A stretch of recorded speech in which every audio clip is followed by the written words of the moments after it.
이번 상황이 정확하게 어떤 상황인지 성격 규정을 먼저 해야 될 것 같아요. 자, 박근혜 대통령 뭐라 그러셨냐면은 이번 북한의 핵실험으로 동북아의 안보 진영이 변하고 있다.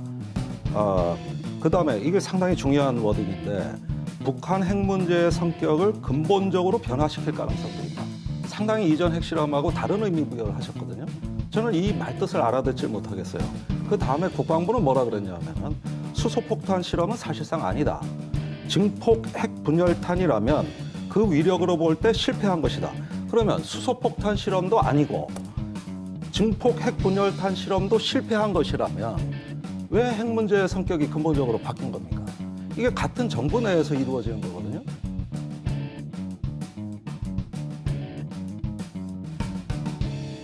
(1월 2일) 한국 국방연구원 카이다죠.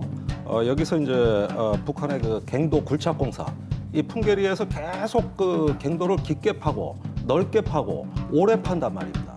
그렇다면 이제 4차 핵실험뿐만 아니라 5차, 6차 핵실험의 준비까지 사실은 갖추고 있는 것이다. 이렇게 하면서 그 다음에 핵실험 준비 및 효과적 시기를 북한은 탐색하고 있다. 이렇게 얘기했어요. 그 다음에 이튿날 3일날 국군 화생방 사령부입니다. 여기서 합동 화생방 기술정보 이 자료에서 역시 같은 의견을 제기하면서 증폭 핵무기 실험일 가능성이 있다. 북한이 삼중 수소를 제조하면 증폭 핵분열탄과 수소폭탄 개발의 길을 연 것으로 볼 수 있다. 이렇게 경고를 했습니다. 그런데 사람들이 이게 제대로 눈여겨보지는 않습니다만 이미 기사가 나와서 제가 국방부와 그 기사 때 직접 확인을 했는데 핵실험하기 이틀 전 4일입니다. 신년 인사차 국방부 기자실을 들은 한민구 국방장관. 이런 기사가 자꾸 나오니까 기자들이 이제 질문을 했죠. 한민구 장관한테. 북한이 핵실험 할 수 있는 거 아니냐. 이때 한민구 장관 답변이 그런 추정 보도는 기존 언론 보도를 짜집기에 한 것에 불과하고 핵에 관한 전문 연구기관도 아닌 기관의 추정에 불과하다고 평가절하하면서 북한이 핵실험한다는 증거는 없다. 이렇게 답변했습니다. 그러니까 제가 네. 볼 때는요. 그 그리고 핵실험을 이틀 후에 어떻게 됐어요? 우리가 단거리로 남한 전역을 북한이 핵미사일을 발사한다면 아무래도 스커드 미사일 가능성이 높습니다. 이거는 사드는 뭐냐면 150km 우주 성층권 이거 외기권까지 가가지고 높은 고도에서 타격을 하는데 스커드 미사일은 거기까지 안 날아간단 말이죠. 그러면 우리가 가까이 붙어있는 남북한이 가까이 있는데 주먹으로 그냥 때리면 될 걸 왜 긴 장대로 때리겠습니까? 이렇게 높이 올라가는 부분은 그것은 노동미사일이라는 다른 위협에 대한 어떤 종말 단계 방어가 될 수가 있고 우리가 현존하고 있는 가장 실질적인 위협은 얼마든지 남한 전역을 때리고 있을 1000기에 달하는 스커드 미사일이 있는 거거든요. 막 따끈따끈한 거 하나 뽑아왔습니다. 이게 황구15 사설이거든요. 이게 오늘 새벽에 온라인판으로 떴는데 이 중에 아주 의미 있는 대목이 있어요. 중국에 대해 한국에 요구하는 기대 수준은 중국이 수용할 수 없고 실제 이행도 할 수 없는 것이다. 미국에 대해 더 책임지라고 요구하지 못하면서도 중국에 대해 그리 요구하는 것은 부당하다. 중국 역시 비핵화를 원하고 부담을 나누기는 원하나 이는 모두가 함께 나눠야 한다.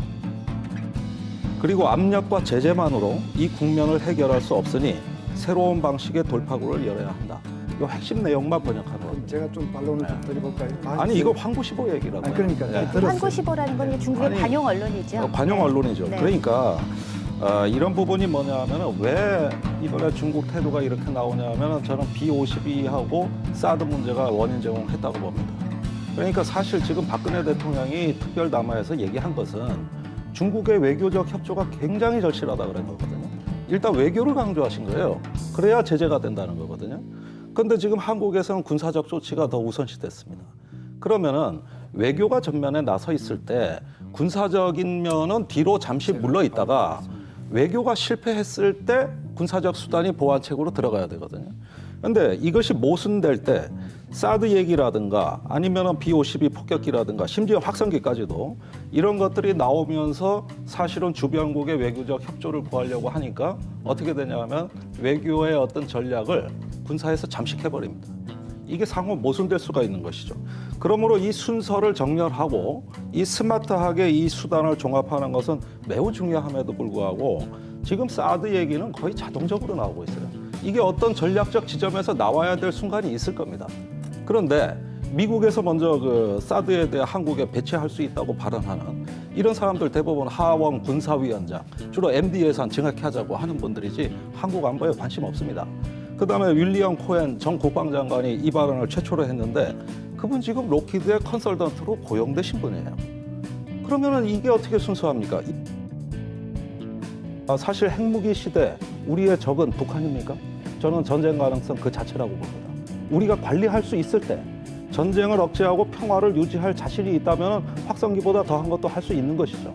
그러나 북한의 의도를 모르고 지금 북한의 무인기가 날라왔다 갔습니다만 그건 뭡니까? 확성기 방송하는 표적 찾으러 온 겁니다. 우리 장병들이 북한의 표적이 돼가고 있어요. 이번 대통령 담화를 보면서 유감은 내가 재임 기간에 핵 문제는 못 해결하더라도 기필코 멀지 않은 시기에 다음 대통령 때는 해결할 수 있도록 한번 노력을 해서 성과를 내보겠다, 결실을 내보겠다. 이러니 국민들이 좀 단결해달라. 이러면 저는 상당히 공감을 했을 것 같아요. 그런데 지금 목표가 없이 쭉 대책을 나열했는데 그게 전부 북한 압박 대책입니다. 제재하고 압박하는 대책들이죠.